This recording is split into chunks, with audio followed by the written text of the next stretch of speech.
لله رب العالمين والعاقبة للمتقين الصلاة والسلام على سيدنا محمد وعلى آله وأصحابه أجمعين.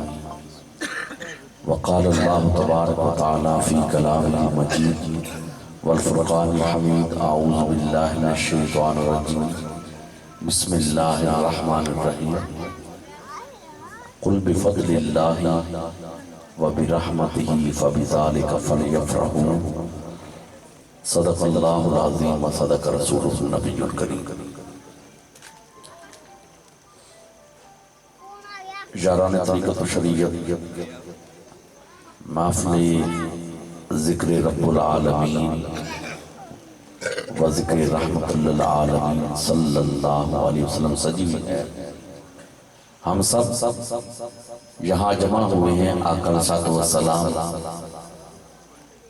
کے ذکر کے لیے، اور پھر اس کو حسن اتفاق کہیے کہ اس وقت ماہ ربیع الاول سے گزر رہے ہیں. ربیع الاول آقا علیہ الصلوۃ والسلام کی ولادت باسعادت کا مہینہ ہے، اور وہ مہینہ کہ جس پر ساری مہینوں کو فخر ہے، کیونکہ اگر یہ مہینہ نہ ہوتا اور اس میں حضور علیہ الصلوۃ والسلام کی آمد نہ ہوتی تو اور مہینوں کی پہچان نہ ہوتی. اور آقا علیہ الصلوۃ والسلام کی ولادت باسعادت پر ہم سب اہتمام خوشی کرتے ہیں. یہ صرف ہم ہی نہیں کرتے، پورا جہان بلکہ سارے جہان اور ہر مخلوق نے حضور علیہ الصلوۃ والسلام کی آمد پر اظہار خوشی کا کیا. حضور علیہ الصلوۃ والسلام کی ولادت باسعادت کا مہینہ ربیع الاول ہے.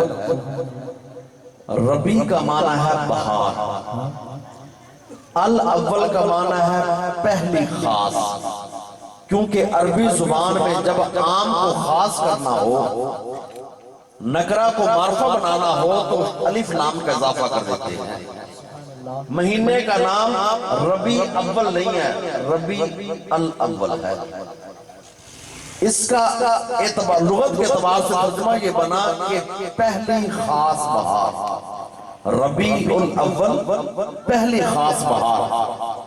گویا کہ یہ مہینہ ایک پیغام دے رہا ہے اہل علم کے لیے، اہل دانش کے لیے، اہل فکر کے لیے، کہ بہاریں تو حضور سے پہلے بھی آئی تھی، یعنی نبی تو حضور سے پہلے بھی آئے تھے، رسول تو حضور سے پہلے بھی آئے تھے، آسمان سے کتابیں اور صحائف تو حضور سے پہلے بھی اترے تھے.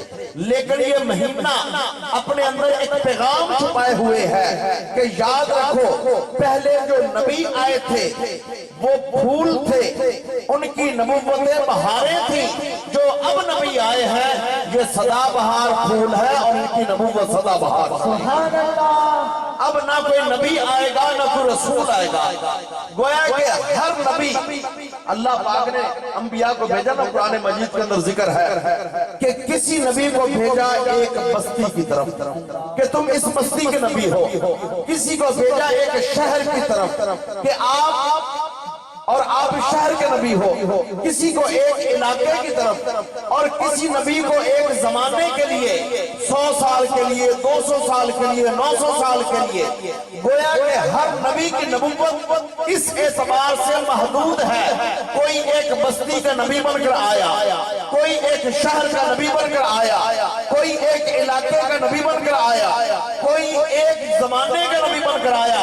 لیکن جب میرے اور آپ کے پیارے آقا کی باری آئی، فرمایا انی رسول اللہ علیکم جمیعا، جہاں تک خدا کی خدائی ہوگی وہاں تک مصطفیٰ کی مصطفائی. سبحان اللہ. الفاظ دیگر یہ فرما دیا محبوب زمینیں بھی تمہارے لیے ہیں، زمانے بھی تمہارے لیے. اب نہ رقبے کی قید ہے کہ آپ صرف جو نبی بن کر آئے ہیں عرب والوں کے لیے، نہ صرف عجم والوں کے لیے، نہیں. اب کوئی زمین کے رقبے کی بھی قید نہیں ہے، اور یہ بھی کوئی قید نہیں ہے کہ آپ 100 سال تک ہیں آپ کے بعد اور کوئی آئے گا نہیں، محبوب زمین میں بھی آپ کے لیے ہے، زمان میں بھی آپ کے لیے ہے۔ سبحان اللہ۔ اور اللہ پاک نے دیکھیں نا فرمایا، ایک جگہ پر فرمایا الحمدللہ رب العالمین، ساری کی ساری تعریفیں اللہ پاک رب العالمین کے لیے۔ جب حضور کی شان فرمائی، فرمایا وما ارسلناک الا رحمتا للعالمین، ادھر بھی العالمین کا لفظ آیا، ادھر بھی العالمین کا لفظ آیا، گویا کہ اللہ پاک نے فرما دیا ہے کہ جہاں جہاں تک میری ربوبیت کا ڈنکا بجے گا پیارے محبوب، وہاں وہاں تک تیری رحمت للعالمین کا ڈنکا بجے گا۔ سبحان اللہ۔ جہاں جہاں تک مجھے خدا کہا جائے گا وہاں وہاں تک تجھے مصطفیٰ کہا جائے گا۔ سبحان اللہ۔ اللہ تو اس لیے اس الفاظ میں پیغام ہے یہ کہ حضور علیہ السلام کی آمد سے پہلے جتنے انبیاء و رسول آئے ان کی نبوتیں اور ان کی رسالتیں اس اعتبار سے محدود تھیں، لیکن حضور علیہ السلام اب حضور کے بعد نہ کوئی نبی آئے گا نہ کوئی رسول آئے گا، لیکن ایک عقیدے کی وضاحت یہ ہمارا عقیدہ ہے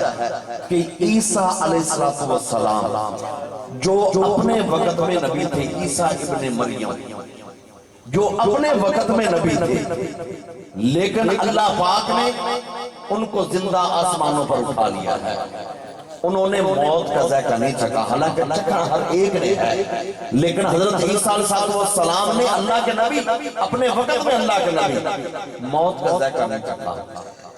حدیث پاک یہ کہتی ہے، بخاری شریف دیگر حدیث کی کتب، کہ قیامت کی نشانیوں میں سے یہ ہے کہ حضرت عیسیٰ علیہ السلام کو اللہ پاک نے دوبارہ زمین پر اتارنا ہے۔ انہوں نے کچھ عرصہ زندہ رہ کر یہاں پر انہوں نے وہ ایام اور وہ سال مہینے گزارنے ہیں، لیکن سوال یہ ہے کہ حضرت عیسیٰ نبی تھے، اب آئیں گے تو کیا بن کر آئیں گے؟ حدیث پاک کہتی ہے کہ اپنے وقت میں عیسیٰ ابن مریم نبی تھے، لیکن اب جب آئیں گے اب نبی بن کر نہیں آئیں گے، حضور کے امتی بن کر آئیں گے۔ اب نبی بن کر نہیں آئیں گے، آئیں گے ضرور، اس لیے کہ انہوں نے زمین پر آ کر وہ سال وہ مہینے گزارنے ہیں، پھر موت کا ذائقہ چکھنا ہے، اور جو حضرت عیسیٰ کا زمانہ ہوگا، امام مہدی کا زمانہ، وہ تقریباً برابر ہوگا، آپس میں ملاقاتیں بھی ہوں گی، اور حضرت عیسیٰ علیہ السلام کی آمد کی وجہ سے اور یہ کہ امام مہدی کی وجہ سے اسلام کو عروج ملے گا بہت زیادہ، وہ عروج آخری عروج ہوگا، اس کے بعد قیامت قائم ہوگی۔ لیکن عیسیٰ علیہ السلام جب اب آئیں گے نبی بن کر نہیں آئیں گے، آقا کے امتی بن کر آئیں گے۔ اور حضور علیہ السلام نے فرمایا انا خاتم النبی، میں آخری نبی۔ اب الفاظ نا خاتم جو الفاظ عربی کے ہیں، خاتم کا ایک معنی ہے انگوٹھی، اس لیے کہ اس وقت مہر کے طور پر انگوٹھی استعمال ہوتی تھی۔ آقا صلی اللہ علیہ وسلم کا جو اصطلاح سے ہمیں عکس ملتا ہے مہر نبوت کا، در حقیقت وہ حضور صلی اللہ علیہ وسلم کی انگوٹھی چاندی کی تھی، جس پر وہ الفاظ پاک لکھے ہوئے تھے اللہ رسول محمد۔ وہ حضور صلی اللہ علیہ وسلم جب کسی بادشاہ کو اس طرح خط لکھتے تو اس کو اس طرح ڈبو کر سیاہی میں اس کو پر لکھتے۔ تو اب آقا نے فرمایا کہ میں انبیاء کا، ایک تو اس کا معنی یہ بنا خاتم کا کہ سلسلہ انبیاء کا ختم کرنے والا ہوں، میرے بعد کوئی نبی آئے گا، میرے بعد کوئی نبی نہیں آئے گا۔ دوسرا معنی یہ ہے کہ میں انبیاء کے سلسلے پر مہر لگانے والا ہوں۔ پتا چلا کہ جس کو جو شرف، جو مقام، جو عزت ملی وہ سرکار کی مہر کی وجہ سے ملی ہے۔ یوں کہہ لیں کہ حضرت آدم صفی اللہ بنے تو سرکار کے طفیل، حضرت نوح جو نجی اللہ بنے تو سرکار کے طفیل، ابراہیم خلیل اللہ بنے تو سرکار کے طفیل، اسماعیل ذبیح اللہ بنے تو سرکار کے طفیل، موسیٰ کلیم اللہ بنے تو سرکار کے طفیل، عیسیٰ روح اللہ بنے تو سرکار کے طفیل، آگے آگے آ جائیے، ابو بکر صدیق بنے ہیں تو سرکار کے طفیل، حضرت عمر فاروق بنے ہیں تو سرکار کے طفیل، عثمان ذوالنورین غنی بنے ہیں تو سرکار کے طفیل، علی مرتضی شیر خدا بنے ہیں سرکار کے طفیل، اگر سیدہ زہرا جنت کی عورتوں کی سردار بنی ہیں سرکار کے طفیل، حسن حسین جنت کے جوانوں کے سردار بنے ہیں سرکار کے طفیل، اگر بغداد والے غوث جلی بنے ہیں تو سرکار کے طفیل، خواجہ اجمیر ہند الولی بنے ہیں سرکار کے طفیل، اور خواجہ صوفی محمد علی بنے ہیں۔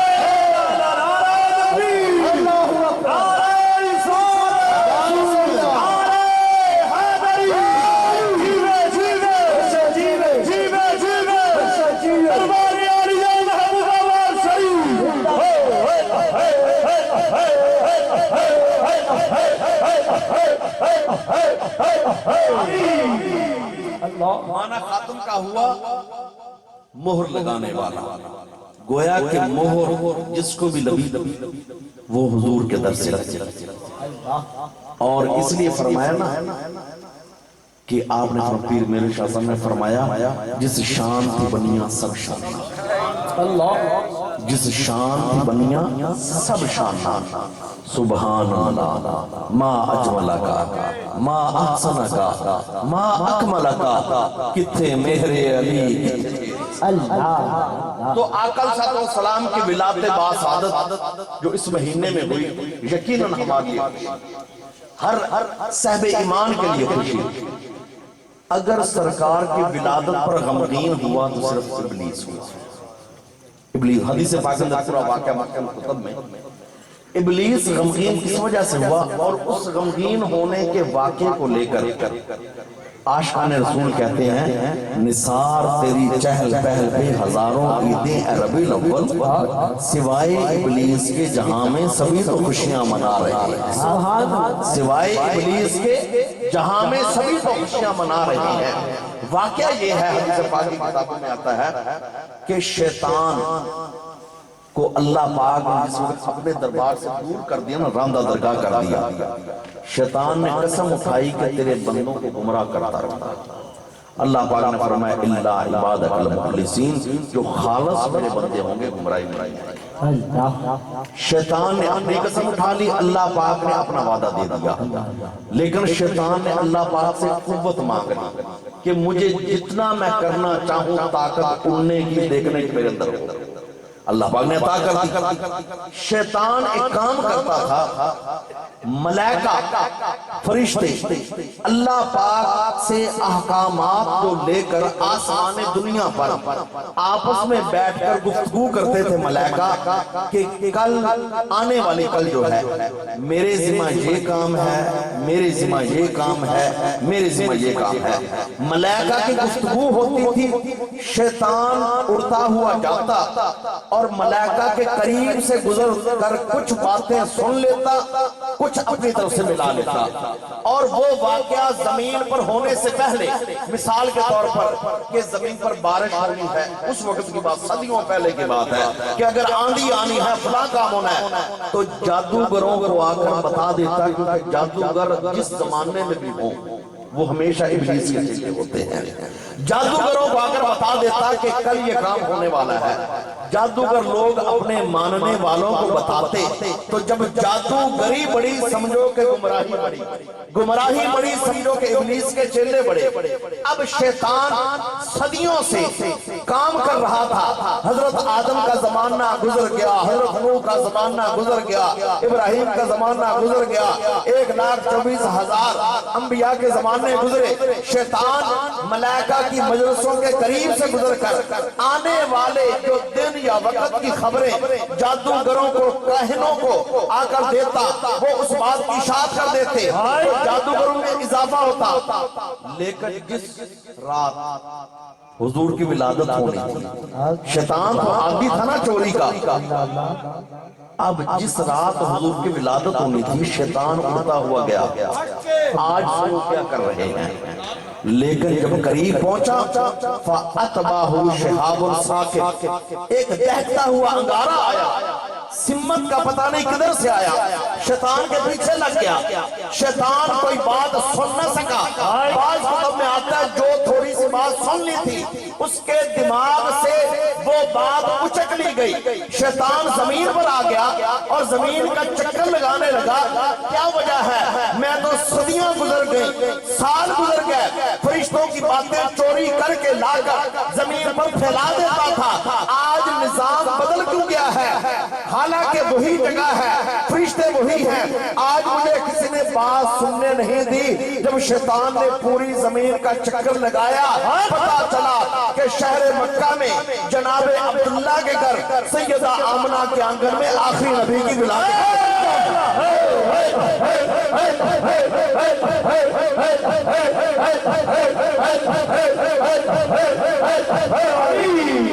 پتا چلا کہ شہر مکہ میں جناب عبداللہ کے گھر سیدہ آمنہ کے آنگن میں آخری نبی کی ولادت ہو گئی ہے۔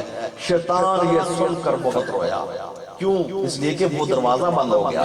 اس سارے واقعے کو سامنے رکھ کر عاشقان رسول کہتے ہیں نثار تیری چہل پہل پہ ہزاروں عیدیں عرب الاول سوائے ابلیس کے جہاں میں سبھی تو خوشیاں منا رہے ہیں۔ کس کس نے خوشی نہیں منائی؟ انسانوں نے خوشیاں منائی، ملائکہ نے خوشیاں منائی، اور اس حور و قصور نے خوشیاں منائی، بلکہ یوں کہہ لیں کہ فرش والوں نے بھی خوشیاں منائی، عرش والوں نے بھی خوشیاں منائی، سب نے خوشیاں منائی۔ اگر غمگین ہوا تو صرف شیطان۔ آقا صلی اللہ علیہ وسلم کی ولادت باسعادت پر خوش ہونا، کیونکہ حضور کی ولادت یہ اللہ کا فضل ہے، یہ اللہ کا فضل ہے، اور اللہ پاک فرماتے ہیں کہ کل بفضل اللہ وبرحمتہ فبذالک فلیفرحوا، کہ اے محبوب کریم صلی اللہ علیہ وسلم آپ فرما دیں کل آپ فرما دیں کہ بفضل اللہ، جب تم پر اللہ کا فضل ہو، وبرحمتہ اس کی رحمت ہو، فبذالک فلیفرحوا اس وجہ سے خوشیاں منایا کرو۔ سبحان اللہ۔ اب قرآن سے پوچھتے ہیں اے قرآن فضل کیا ہے؟ قرآن کہتا ہے اگر مجھ سے پوچھتے ہو تو رزق بھی فضل ہے، اولاد بھی فضل ہے، اور ولی کی کرامت ظاہر ہو جائے تو اس کو بھی سلیمان کہتے ہیں ھذا من فضل ربی، یہ بھی رب کا فضل ہے۔ پتا چلا کہ فضل کے الفاظ تو بہت جگہ پر آئے ہیں۔ اے قرآن سب سے بڑا فضل کیا ہے؟ قرآن کہتا ہے اگر مسئلے کا حل مجھ سے لینا ہے تو پھر سن لو، ذالک فضل اللہ علیک عظیما، حضور کا آ جانا یہ سب سے بڑا قرآن حکیم میں حضور کی آمد پر دو جگہ پر الفاظ استعمال ہوئے۔ ایک جگہ پر اللہ پاک نے فرمایا کہ فضلاً عظیما، یہ عظیم فضل ہے، حضور تمہیں مل گئے یہ عظیم فضل ہے، اور ایک جگہ پر آیا فضلاً کبیرا، یہ بہت بڑا فضل ہے۔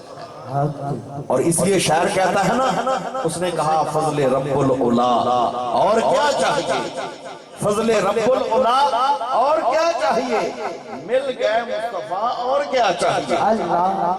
کیونکہ ہم وہ تو نہیں نا کہ جو ایک دسترخوان آسمان سے اتر آئے پکا پکایا اور ہم کہیں ہماری عید ہو گئی۔ ہماری عید ایک وقت کے کھانے سے نہیں ہوتی، ہماری عید ان کی آمد سے ہوتی ہے جو نعمتیں بانٹتے جاتے ہیں، نعمتیں تقسیم کرتے ہیں۔ کیونکہ ایک قوم ایسی بھی آئی ہے، رب کا قرآن کہتا ہے ایک قوم ایسی بھی آئی، انہوں نے کہا یا رب ہم سے کھانے نہیں پکتے، ہمارے لیے ربنا انزل علینا مائدۃ من السماء، اے ہمارے رب ہمارے لیے پکا پکایا دسترخوان کھانے اس کے اوپر لگے ہمارے لیے اتار دے۔ آگے انہوں نے کیا کہا، تکونو عیدن، یہ عید کا فاضل یاد رکھیں، تکونو عیدن لأولنا ولآخرنا، جب وہ پکا پکایا کھانا آسمان سے اتر آئے گا یہ ہمارے لیے عید کا دن ہوگا، ہمارے اگلوں کے لیے بھی ہمارے پچھلوں کے لیے۔ اب دیکھیے وہ قوم ایسی موسیٰ علیہ السلام کی قوم کہ آسمان سے پکا پکایا کھانا آ جائے ان کو خوشی اتنی ہو، وہ کہ ہماری عید ہے، ہم کہتے ہیں کہ ہم پکے پکائے کھانے پر عید نہیں مناتے، ہم تو نبیوں کے سردار کی آمد پر عید ہے۔ ہم امام الانبیاء انبیاء کی آمد پر عید مناتے ہیں، خاتم الانبیاء کی آمد پر عید مناتے ہیں۔ تو اس لیے جب خوشی ہو اور جب اللہ کا فضل ہو، اللہ کی رحمت ہو، اب اللہ کی رحمت اگر ٹھنڈی ہوا چلے گرمیوں میں، جون کا مہینہ ہو، ٹھنڈی ہوا چلے، لوگ کہتے ہیں آج بڑی اللہ کی رحمت ہے۔ اگر بارش کی اشد ضرورت ہو اور عین موقع پر بارش ہو جائے، لوگ کہتے ہیں آج تو بڑی اللہ کی رحمت ہو رہی۔ پتہ چلا کہ رحمت کے لفظ ہم کئی جگہ پر استعمال کرتے ہیں، لیکن اے قرآن تو بتا سب سے بڑی اللہ کی رحمت کیا ہے؟ رب کا قرآن کہتا ہے اگر مجھ سے پوچھتے ہو تو پھر وَمَا أَرْسَلْنَاكَ إِلَّا رَحْمَةً لِّلْعَالَمِينَ، ہم نے آپ کو سارے جہانوں کی رحمت بنا کر بھیجا۔ اب ان ساری آیات مقدسہ کو اکٹھا کریں، اللہ کا فضل، اللہ کی رحمت ہو تو خوشیاں مناؤ، اور اللہ کا سب سے بڑا فضل حضور کی آمد ہے اور سب سے بڑی رحمت حضور کی ذات ہے، تو خوشیاں منانا ہمارے اوپر لازم ہو جاتا ہے۔ مومنو خوشیاں مناؤ، آقا صاحب ذات پاک پر مومنو خوشیاں مناؤ، اور اس لیے فرمایا گیا کہ جب آقا صاحب کی ولادت باعثادت ہوئی تو خوشی میں پہلے شعر جو پڑے وہ آپ کے پیارے، جو آپ کے جو پیارے دادا جان عبد المطلب نے پڑھے، عربی میں اشعار ہیں، اور یہ کہ الفاظ کا ترجمہ یہ ہے کہ آج مشرق و مغرب کو روشن کرنے والا واقعہ ہے، سبحان، اور سب سے پہلا جو لنگر تقسیم کیا ہے وہ بھی جناب عبد المطلب نے کیا ہے، وہ بھی جناب عبد المطلب نے کیا ہے۔ اور اس پر بھی بہت پیارا واقعہ کہ جب آپ نے جناب عبد المطلب نے جتنے تھے اس وقت سردار مکہ ان کو بھی پیغام بھیجا، اور اہل مکہ جو مقیم تھے ان کو بھی پیغام بھیجا، حتیٰ کہ جو مسافر آئے ہوئے تھے مکہ میں ان کو بھی پیغام بھیجا کہ عبد المطلب نے اپنے پوتے کی خوشی میں دسترخوان بچھایا ہے، سارے آ کر کھانا کھا لو۔ سبحان اللہ۔ حضور کی آمد کی ولادت کی خوشی میں بڑا دسترخوان لگایا، جس میں امیر و غریب اور مقیم و مسافر، قریش و غیر قریش، ہاشم اور ان کے علاوہ غیر ہاشم، سارے شامل تھے۔ جب دسترخوان لگ گیا، کھانا کیا تھا؟ اونٹ کا گوشت، اللہ، اور اس میں بھی شوروا زیادہ بسا تھا، اونٹ کا گوشت، شوروا زیادہ، اور گندم کی روٹیاں۔ اس وقت عرب میں گندم کی روٹی ملنا بہت مشکل بات تھی، کیونکہ جو زیادہ ملتے تھے گندم، کسی جو بہت زیادہ امیر کبیر ہوتا نا اس کے ہاں جب گندم کی روٹی بڑی بات ہے، گندم کی روٹی پکائے۔ تو جناب عبد المطلب نے پوتے خوشی میں اونٹ کا گوشت، شوروا زیادہ، گندم کی روٹیاں بڑے بڑے پیالے رکھ دیے، اور پھر اہل عرب نے شوربے میں گندم کی روٹیاں ڈال، اس کے اندر جو ڈاکہ سرید بنائی۔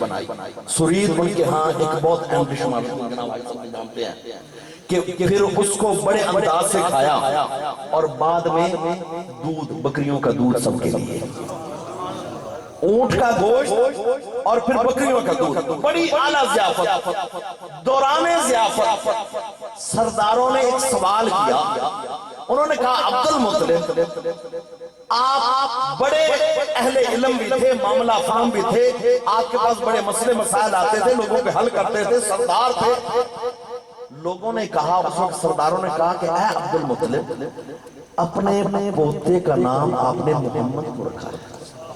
بہت بڑا سوال، کیونکہ عرب میں یہ نام پہلے رائج نہیں تھا۔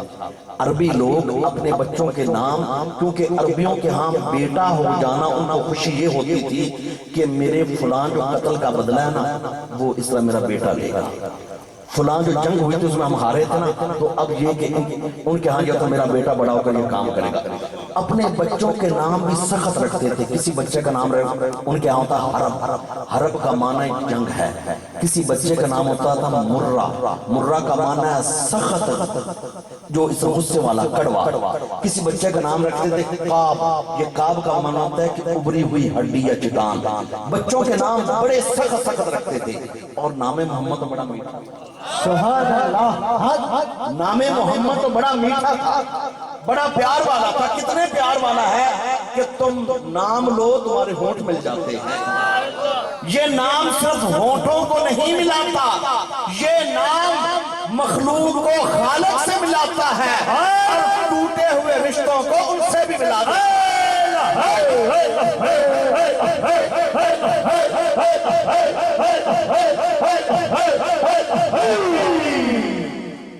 جب آپ سے پوچھا گیا نا دادا جان سے کہ آپ نے اپنے پوتے کا نام محمد کیوں رکھا ہے، جواب بہت ہی اعلیٰ۔ آپ نے فرمایا میں نے اپنے پوتے کا نام محمد اس لیے رکھا ہے تاکہ زمین والے بھی اس کی تعریف کریں، آسمان والے بھی اس کی تعریف کریں۔ اور ترجمہ یہ ہے محمد صلی اللہ علیہ وسلم کہ قابل تعریف، جن کی تعریف کی جائے، اس نام کا معنی ہے جن کی تعریف کی جائے، جن کی تعریف کی جائے۔ جناب عبد المطلب نے فرمایا کہ میں نے اپنے پوتے کا نام محمد اس لیے رکھا ہے تاکہ زمین والے بھی تعریف کریں، آسمان والے بھی تعریف کریں۔ اور اس میں بنا کوئی شک رہ جاتا ہے جب اللہ پاک نے فرما دیا ان اللہ وملائکتہ یصلون علی النبی، یہ آسمان والے تعریف کر رہے ہیں، خدا بزرگ و برتر کی ذات بھی تعریف کر رہی ہے، ملائکہ بھی رتب اللسان ہے، ملائکہ بھی پیارے نبی پر درود پڑھ رہے ہیں۔ ان اللہ وملائکتہ یصلون علی النبی یا ایھا الذین آمنوا صلوا علیہ وسلموا تسلیما۔ رب کا قرآن کہتا ہے کہ جناب عبد المطلب کا فرمانا حق اور سچ تھا کہ زمین والے بھی تعریف کر رہے ہیں، آسمان والے بھی تعریف کر رہے ہیں۔ اور پھر زمین والوں میں صرف انسان ہی نہیں، الفاظ کیا بولے، زمین والے، ان کی فراست دیکھیے۔ حالانکہ عبد المطلب آپ نبی تو نہیں تھے نا، ایک اللہ کے نبی کے دادا ہے، لیکن ہمیشہ پاک پشتوں سے فراست دیکھیے۔ فرمایا زمین والے بھی تعریف کریں۔ بعد میں واقعات نے بتایا کہ پتھروں نے بھی سرکار کی تعریف کی، اور جنگل کی ہرنی نے بھی سرکار کی تعریف کی، فضا میں اڑنے والی چڑیا نے بھی سرکار کی تعریف کی، دربار میں آ کر اونٹ نے بھی سرکار کی تعریف کی۔ واقعات بہت لمبے ہیں، میں صرف اشارے کرتے جا رہا ہوں کہ جو عبد المطلب، جناب عبد المطلب نے فرمایا نا زمین والے بھی تعریف کریں، آسمان والے بھی تعریف کریں، وہ بات حق اور سچ ہے کہ زمین والے بھی تعریف کر رہے ہیں، آسمان والے بھی تعریف کر رہے ہیں۔ اور پھر آقا صلی اللہ علیہ وسلم کی ولادت باسعادت، میرے آقا صلی اللہ علیہ وسلم کی ولادت باسعادت پر خوشی منانا۔ دیکھیے الحمدللہ ہم سارے لا الہ الا اللہ محمد رسول اللہ پڑھنے والے ہیں، لیکن ہمیں ایک واقعہ ایسا بھی ملتا ہے بخاری شریف سے کہ ایک شخص جس نے کلمہ پوری زندگی نہیں پڑھا، پوری زندگی کلمہ کا، بخاری شریف میں ہے، نام ابو لہب، دشمنی پر رہا لیکن سرکار کی ولادت پر اس نے خوشی منائی۔ اس کا پورا واقعہ یہ ہے کہ ابو لہب اپنے گھر میں تھا، لونڈی اس کی تھی سویبہ، وہ جناب عبداللہ کے گھر تھی اس وقت۔ جب خبر آئی کہ جناب عبداللہ کے گھر اللہ پاک نے نور بیٹا عطا فرمایا، سویبہ لونڈی دوڑتی دوڑتی گئی ابو لہب کو، اس نے جا کر خبر دی کہ مبارک ہو تیرا تو بھتیجا ہوا ہے۔ تو ابو لہب نے خوشی میں آ کر انگلی کو اٹھا کر کہا جا تجھے آزاد کیا، سبحان اللہ، فاشارت، جا تجھے آزاد کیا۔ بخاری شریف کے اندر اور دیگر کتابوں کے اندر تفسیر سے ذکر ہے کہ ابو لہب حالت کفر پر مر گیا، سب کو پتا ہے حالت کفر پر مرا، لیکن ابو لہب خواب میں حضرت عباس بن عبد المطلب کو ملا۔ جناب حضرت عباس بن عبد المطلب نے پوچھا کہ ابو لہب مرنے کے بعد کیا بنا، کیونکہ مرائی کفر پر تھا، حالات تو یقیناً خراب تھے۔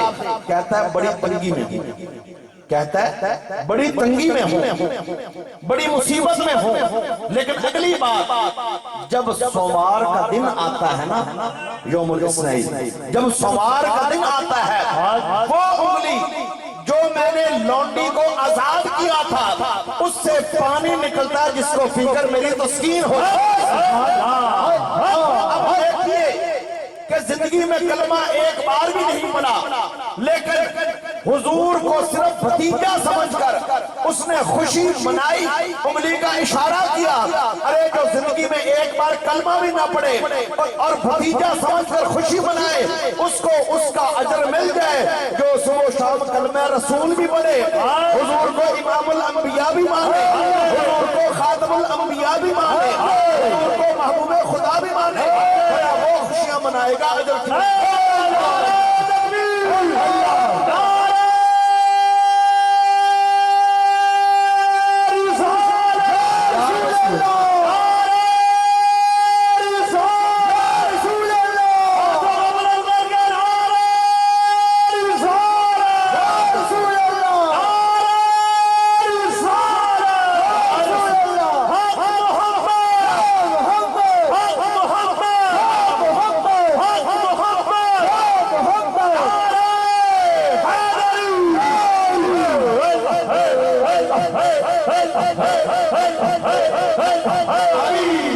اب دیکھیے زندگی میں کلمہ ایک بار نہیں پڑھا لیکن بھتیجا سمجھ کر خوشی منائی۔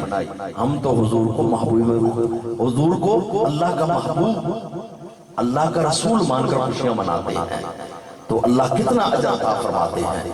تو اس لیے حضور صلی اللہ علیہ وسلم کو ہم تو وہ مانتے ہیں، وہ جانتے ہیں کہ اب میری نگاہوں میں جچتا نہیں کوئی، یہ ہمارا عقیدہ ہے، یہ ہمارا ہی نہیں، کل ولیوں کا عقیدہ ہے، کل ولیوں کے نہیں، غوث قطب و ابدال کا عقیدہ ہے، صرف ان کا نہیں، نبی کے اہل بیت اصحاب کا عقیدہ ہے، صرف ان کا نہیں، رب کا قرآن بھی یہی فیصلہ کرتا ہے کہ سرکار جیسا کوئی نہیں ہے، اب میری نگاہوں میں جچتا نہیں کوئی، جیسے میری سرکار ہیں ایسا نہیں کوئی، اے شوق نظر دیکھ مگر دیکھ ادب سے، سرکار کا جلوہ ہے تماشا۔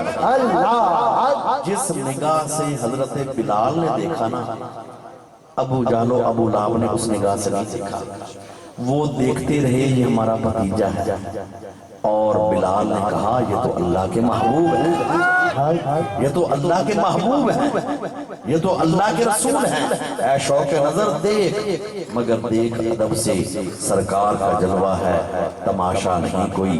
حضور صلی اللہ علیہ وسلم کا میلاد منانے والے اور اس میں آنے والے، اللہ پاک آپ کے دلوں کو بھی سجائے، زبان پر ہمیشہ سچ، آنکھ میں ہمیشہ حیا، ہاتھ میں ہمیشہ عدل و انصاف، یہ قدم اٹھیں تو اچھائی کی طرف، یہ دل سوچے تو ہمیشہ مثبت سوچ سوچے۔ اللہ پاک سے دعا ہے اللہ پاک عمل کی توفیق عطا فرمائے۔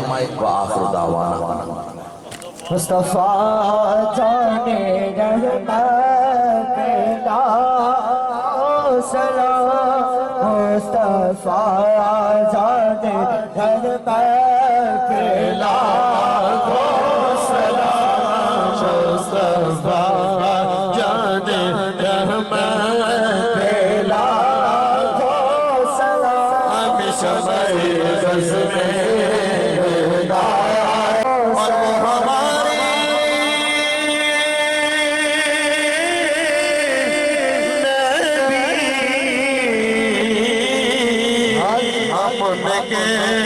ہم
والسلام على رسولنا محمد وعلى آله وأصحابه أجمعين آمين ربنا تقبل منا إنك أنت السميع العليم وتب علينا إنك أنت التواب الرحيم اللهم ربنا آتنا في الدنيا حسنة وفي الآخرة حسنة وقنا عذاب النار رب اغفر وارحم وأنت خير الراحمين يا رب ارحمهما كما ربياني صغيرا میرے مولا کریم حاضرین دی حاضری قبول و منظور فرمانا میرے مولا جو بیمار ہیں شفاء کاملہ عطا فرمانا جو بے اولاد ہیں اولاد صالحہ عطا فرمانا میرے مولا کریم اولاد اولادہ نیک فرمانا میرے مولا جو بے روزگار ہیں حلال روزگار عطا فرمانا میرے مولا جو قرضدار ہیں قرض دہائی عطا فرمانا جو پریشان حال پریشانیاں دور فرمانا عالم اسلام بھی خیر فرمانا میرے مولا ملک پاکستان و سلام میرے مولا کریم انہدا انتظام الاسلام احتمام اپنی بارگاہ وچ قبول و منظور فرمانا